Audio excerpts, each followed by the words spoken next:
देखिए दोस्तों, ये सवाल, एक आदमी हर एक साल के अंत में कुछ निश्चित रुपया बैंक में 5 साल तक जमा करता है दोस्तों, और साधारण ब्याज का दर कितना है? 10% वार्षिक, और वो 5 साल के अंत में बैंक से 4200 रुपया पाता है। तो हमको निकालना क्या है कि हर एक साल के अंत में वह कितना रुपया बैंक में जमा करता था। तो देखिए ये कैसे बनता है।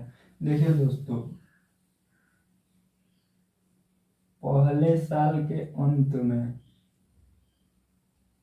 ठीक है, पहले साल के अंत में कुछ रुपया जमा करेगा और उतना ही रुपया दूसरे साल के अंत में जमा करेगा।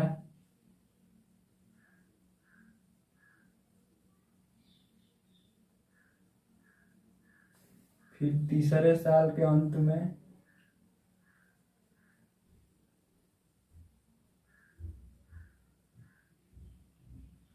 फिर चौथे साल के अंत में, फिर पांचवें साल के अंत में। ठीक है, तो अब देखिए दोस्तों, हम मान लेते हैं कि हर एक साल के अंत में वो कितना रुपया जमा करता है बैंक में? 100 यूनिट। हम कुछ भी मान सकते हैं दोस्तों, कैलकुलेशन में इजी के लिए हम 100 यूनिट माने हैं, क्योंकि देखिए 10% रेट है तो 100 यूनिट का 10% आराम से निकल जाता है, इसीलिए हम 100 यूनिट ले लिए हैं। आप कुछ भी 50 यूनिट, 10 यूनिट, 20 यूनिट, कुछ भी आप ले सकते हैं। तो हम क्या मान लिए? 100 यूनिट, यानी कि हर एक साल के अंत में वो 100 यूनिट रुपया बैंक में जमा करता है। ठीक है दोस्तों, यानी कि दूसरे साल के भी अंत में 100 यूनिट, तीसरे साल के भी अंत में 100 यूनिट, चौथे साल के अंत में भी 100 यूनिट, और पांचवें साल के अंत में भी 100 यूनिट बैंक में जमा करता है। ठीक है, अब देखिए साधारण ब्याज का दर कितना है? 10% वार्षिक। तो जो ये पहले साल के अंत में जमा किया है, तो दोस्तों इसको इस पर कितने साल उसको ब्याज मिल जाएगा? जो पहले साल के अंत में पैसा जमा किया है उस पर उस आदमी को कितने साल ब्याज मिलेगा? देखिए, 1 साल यहाँ पर, 1 साल यहाँ पर, 1 साल यहाँ पर, 1 साल यहाँ पर, यानी कि पहले साल के अंत में दोस्तों जमा किया है तो उसको दूसरे साल के अंत तक 1 साल हो गया, और दूसरे साल से लेकर तीसरे साल के अंत तक 1 साल हो गया, तीसरे साल के अंत से लेकर चौथे साल के अंत तक 1 साल, और चौथे साल के अंत से पांचवें साल के अंत तक 1 साल। यानी कि जो पहले साल के अंत में वो पैसा दिया है उस पर उसको 4 साल ब्याज मिलेगा दोस्तों। ठीक है, यानी कि उसको कितना ब्याज मिल गया 4 साल में? रेट कितना है? 10%, 40 यूनिट।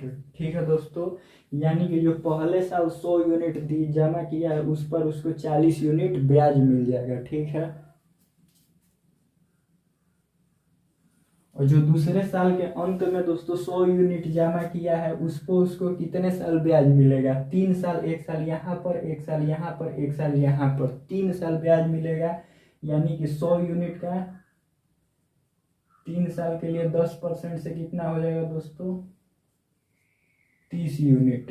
ठीक है, यानी कि दूसरे साल के अंत में जो जमा किया है उस पे उसको ब्याज 30 यूनिट मिल जाएगा। ठीक है, वैसे ही अब ये देख लीजिए, इस पर उसको तीसरे साल के अंत में जो जमा किया है, तीसरे साल के अंत में जो भी 100 यूनिट जमा किया है उसको कितना ब्याज मिल जाएगा 2 साल के लिए?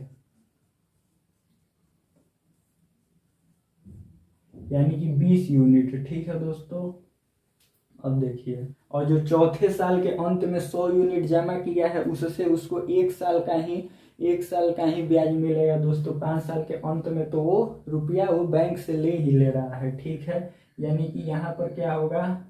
100 यूनिट का 10% एक ही साल के लिए कितना हो जाएगा? 10 यूनिट।